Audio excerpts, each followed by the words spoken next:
Testing.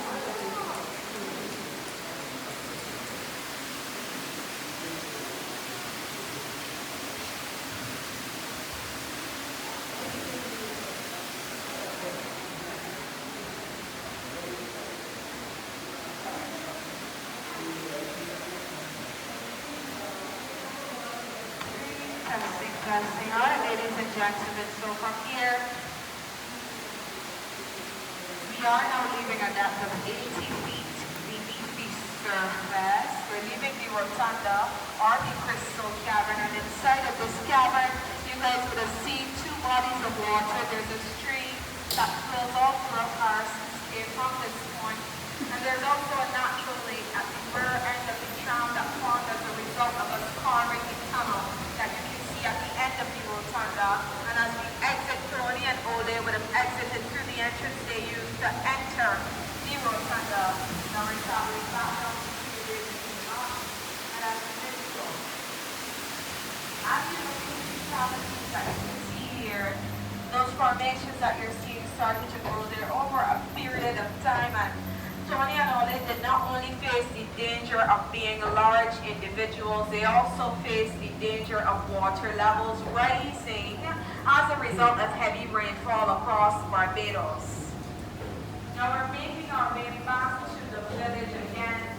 That village was tested by scientists. They've estimated the stalagmites you're seeing here to be over 7,000 years old, and each and every year, as the water drips from above onto them, they increase by the thickness of a sheet of printer paper.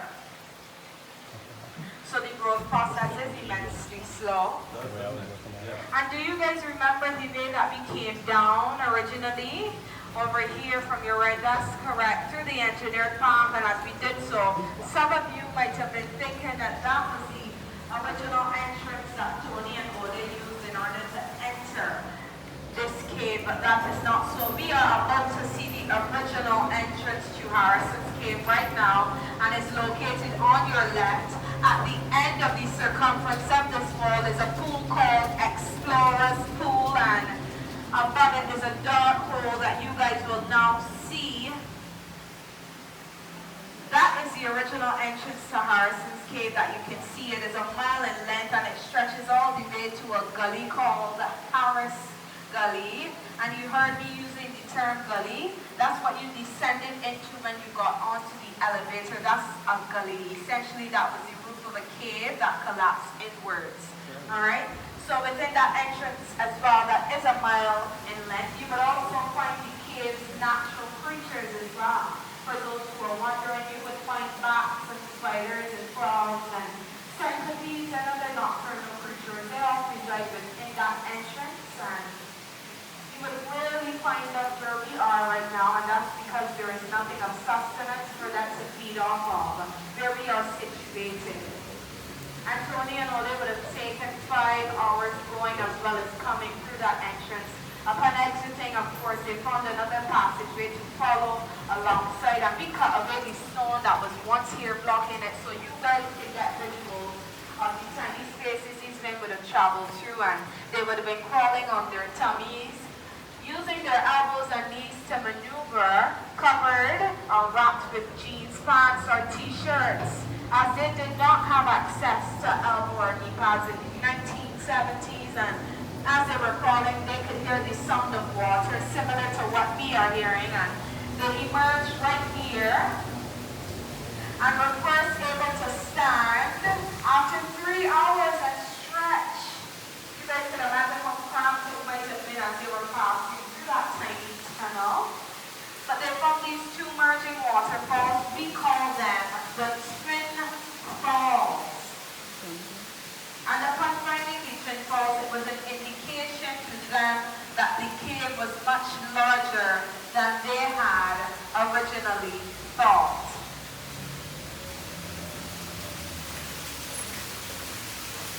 Upon exiting from the Twin Falls, they then looked above their heads, and that is where they found these tiny crystal-like formations. We call them soda straws. You guys see why we call them soda straws, right? look like tiny straws, but these are baby stalactites that you can see above your heads. And they're very vulnerable at this stage. They can easily be broken, damaged, or torn off. And as Tony and Ole decided to venture further from beneath this passageway, they looked above their heads, and that is where they found the invulnerables. And we've just entered the largest cavern or chamber inside of Harrison's Cave. Welcome to the Great Cathedral. We're now at a depth of 120 feet beneath the surface.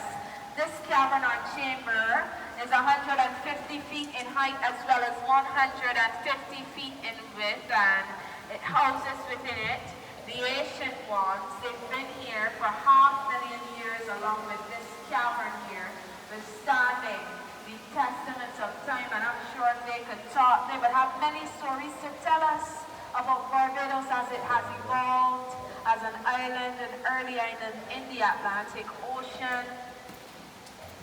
You're seeing thousands, if not millions, of sword-like stalactites above your head, and beneath them are their corresponding mound-shaped stalagmites.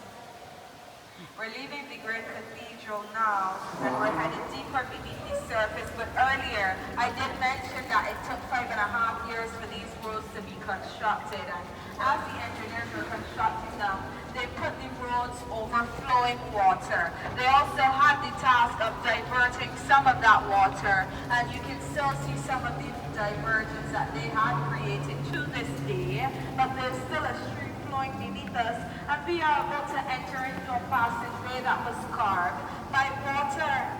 We call this tunnel the Snake Tunnel. And have you guys started to see any snakes as yet? No, but what you are seeing are formations. They're all around us, above your heads and to the sides of you. Those are indications that we did not play a part in carving this tunnel, but rather we found it this way, and it was formed by nature's forces.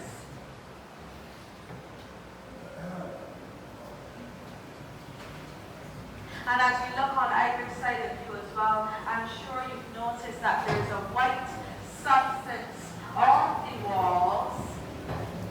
The walls are getting whiter. But this substance, as you can see here, some persons say it looks like melted vanilla ice cream or ice, or maybe even frozen waterfalls. But I like to say it looks like snow. Probably the closest thing we'll get to that in Barbados, if you ask me. We call it flowstone. That's the fastest growing formation as well as the youngest. You can see that it's coating the walls, and it grows at a rapid pace due to the constant flow of water. And doesn't it look squishy or soft?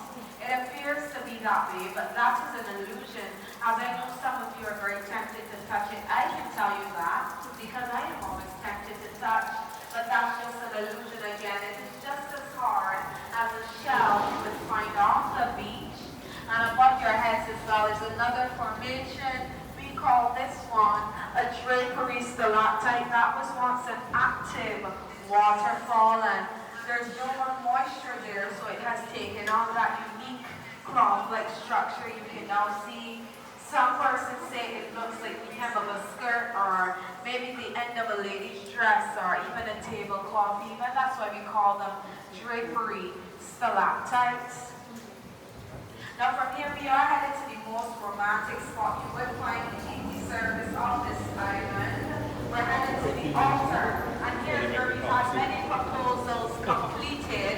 Just 5 days ago, we had a proposal completed right here on this bed of sand, and as you observe the altar, and we're using our imagination, you should be seeing a gentleman down on one knee right here. Is that right? And adjacent to him is his lady. She's standing there and wondering, why is he taking so long to tie his shoelaces? They've been here for over 3,000 years, and if I may ask, are any of you celebrating an anniversary this month?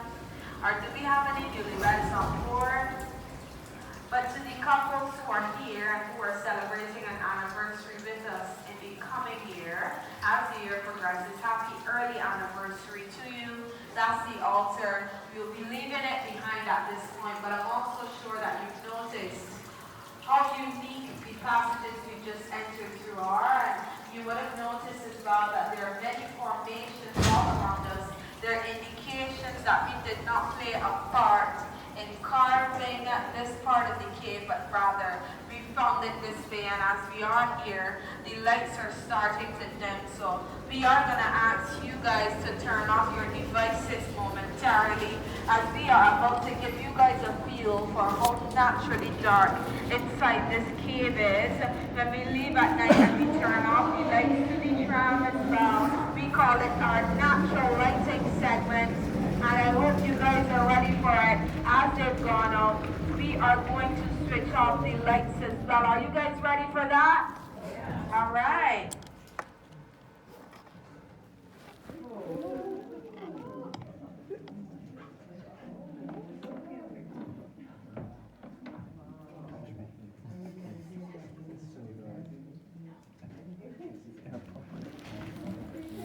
All right, how was that? Now, before the lights went out, I'm sure you saw that body of water. This is the other end of that lake that lies beneath the surface of Barbados. Inside of Harrison's Cave, we call it Mirror or Crystal Lake. We call it Mirror due to its reflective, clear water. It is 2 to 4 feet in depth, and doesn't it appear to be very shallow? Yes. Now that's just an illusion. Beneath it lies a sediment called silt. S-I-L-T. That is 8 feet in depth, and it has the lightness of quicksand. With that being said, do we have any volunteers? There's a discounted fee of 50,000 USD as well. I forgot to mention that before I asked for the volunteer. But as you guys embark on your excursions or your island tours, you'll notice as well that you wouldn't find any lakes or waterfalls such as this above the surface of Barbados. That's because they all lie beneath the surface of this island, and above your head, that sedimentary stone or oceanic rock that's harder than the coral limestone we've been seeing, and that's an indication that we're getting closer to the sea levels, as we're now at a depth of 160 feet beneath the surface, but we are still 700 feet above the sea level, and we're headed to our final destination.